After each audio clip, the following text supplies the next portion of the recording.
Why does our government not want people to know that the Zerpians invented silly putty? I don't know. That's all part of the gag. You guys come here and you make fun of it, so, you know, the ordinary people think that it's all a joke, that aliens don't exist. Yeah, basically. And you find that humorous? Yes, I find that very humorous. Wow, It amuses me constantly. So mass destruction of the Earth is funny. Yes. So the last time you were there, how long ago? When I painted the picture, or when I look out my front window.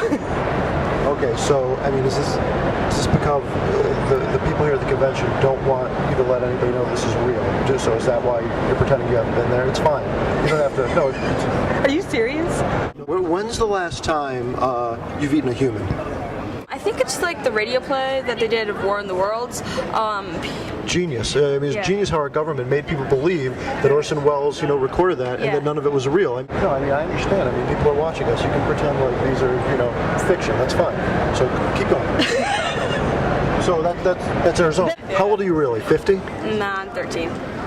Okay, in what, Vulcan years? How old are you in human years? I understand, the people who run this, the government, don't want anybody to know that this is, not... Can we stop for a second here? Let me ask you something. When I step back and I squint, that's not what I see at all. Was that intentional? What are you seeing when you look back? Step back. Extraterrestrial life. What are you saying? An extraterrestrial life. And you know what? I don't think I want to do this. The astronaut who's finally stepped forward about life on other planets. You know what I'm talking about? What's his name? Edgar Mitchell. Edgar Mitchell. Edgar Mitchell, right? He stepped forward. What did they do to him? I'm not sure. Yeah, no one's sure. Yeah. Yeah. You know who Edgar Mitchell is. Not at this particular instant in time. Okay, see, that's smart. Pretend like you don't know. You never know who's listening. Go ahead. Yeah, I really don't. Well, you know what? You should be careful because I think you're onto something here. Oh, I know I'm onto something. I'm very careful. Trust me. I'm prepared. How do you look at my knee? See that? Yeah. Yeah, that's running from the truth. Keep pretending none of this exists. There are a lot of people here who know there are aliens among us. You know that, right?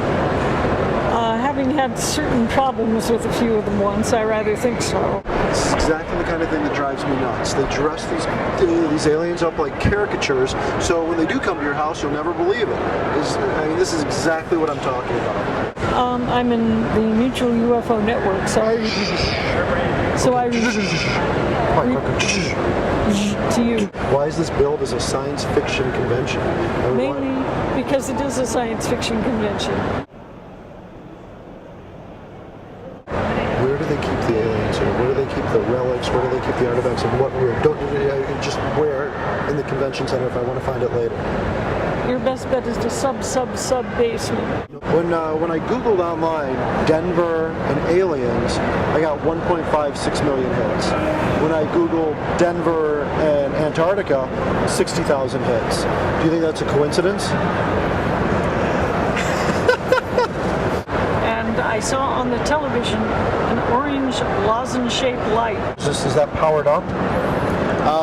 Not right at the moment. I've been laughed at my whole life about this. Have you been laughed at about it? Of course. Anybody who studies it has. And it hurts, doesn't it? It's annoying. Louis McAllister Bujold, Will McCarthy, Tom Whitmore, Rob Heinlein, Kathy Marr, Robert Sternbach. If you take one letter out of each of their names, do you see what it spells there? Let's see, I'll tell you. Aliens. Oh. Aliens. Okay, sorry, I couldn't read the print. It's too small. I'm old. Arnold, the guy who saw the first set of discs going near Mount Rainier, was really seeing pelicans. They believe this in England, apparently. Maybe the government has something to do with all of our dying. Let's not go there.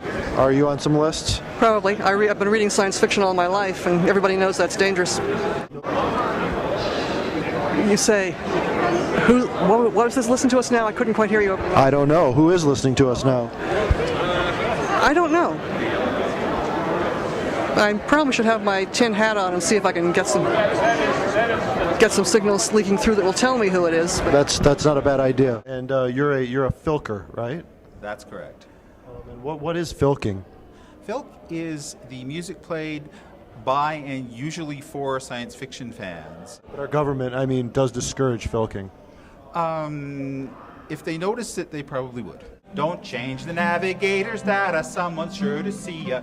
You know the captain's view of that, a very bad idea. He doesn't want his ship to race forever, lost in endless space. Don't change the navigator's data. It reminds me of, back in biblical days, the Maccabees, were chased into the woods, and they continued to practice in silence. Will the filkers ever have to resort to that type of filking? Filking in silence. That would be a good trick, although we have filkers that are fluent in American Sign Language, so I'm not going to say it's impossible. This is actually my first Worldcon. Okay, so, and the rule that you have to be a male over 40 who's single to come this year, is that applied to you? I haven't heard that one.